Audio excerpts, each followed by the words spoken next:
இன்னைக்கு சுகர் வந்துட்டாலே என்ன சொல்கிறாங்க, முதல் அட்வைஸ் என்ன, ரோட்டில் போய் ஓட சொல்கிறாங்க. அப்படி தானே? சுகர் வந்துட்டாலே ரோட்டில் போய் ஓடிட வேண்டியதுதான். அப்படி தானே? நான் ஒரே ஒரு கேள்வி கேட்குறேன், பதில் சொல்லுங்கள். இந்த பேஷண்ட்டுக்கு இப்போ சுகர் வந்துட்டுன்னா டெய்லி எப்படி ரோட்டில் போய் ஓட முடியுமா? சொல்லுங்கள். சரி, விட்டுருவோம். இந்த பேஷண்ட் முட்டு வலியோடு இருக்காங்க, நடக்கவே முடியாது, அவங்களுக்கு கக்கா கூட பண்ண முடியாது.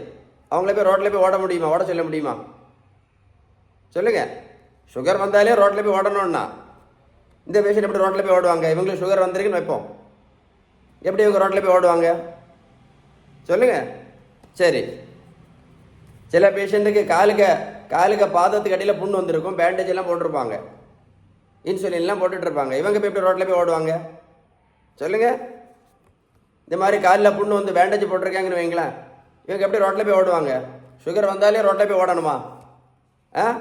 இந்த பேஷண்ட்டுக்கு இப்போ சுகர் இருக்குன்னு வைங்களேன், இவங்க ரோட்டில் போய் ஓட முடியுமா இவங்களுக்கு முட்டு வலியோட?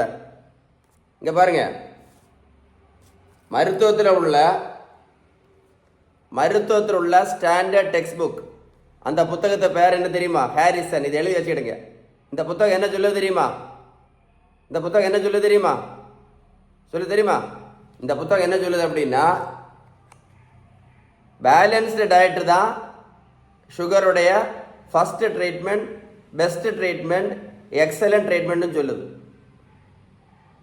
ஏன் அப்படி சொல்லுது அப்படின்னா, பேலன்ஸ்டு டயட்டு கரெக்டாக ஃபாலோ பண்ணினா மட்டும்தான்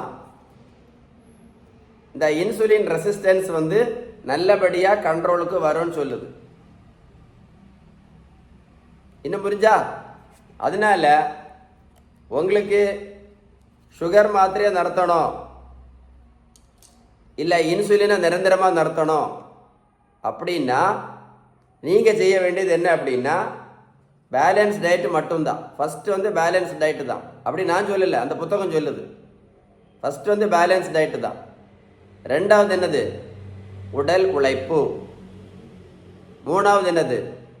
நல்ல தூக்கம். ஏன்னா இது மூணு நீங்கள் கரெக்டாக பண்ணினாதான் இந்த இன்சுலின் ரெசிஸ்டன்ஸ் சரியாகும். அதனால் சுகர் வந்தோட ரோட்டில் ஓடினா ஒன்றும் ஒரு பிரயோஜனமும் கிடையாது. ஏன்னா 1 கிலோமீட்டர் நடைபயிற்சி பண்ணினா கூட 40லேருந்து 50 கேலரி மட்டும்தான் இருக்க முடியும். 40லேருந்து 50 கேலரி மட்டும்தான் இருக்க முடியும். அதனால் நடைபயிற்சி மட்டும் பண்ணி எந்த மேஜிக்கும் பண்ண முடியாது. இந்த முக்கியமான வீடியோவையாவது ஷேர் பண்ணுங்கள். யாராவது ஒரு ஆளுக்காவது கண்டிப்பாக பிரயோஜனமாக இருக்கும். ஏதாவது சந்தேகம் இருந்தால் இந்த நம்பரில் கால் பண்ணி பேசுங்க, பேலன்ஸ்டு டயட்டை பற்றி. ஓகேவா? கண்டிப்பாக ஷேர் பண்ணுங்கள். ஓகேவா? நிறைய பேர் யூஸ்ஃபுல்லாக இருக்கும். 1000 லட்சக்கணக்கு மாத்திரையும் இன்சுலினும் போட்டுட்டு இருக்காங்க.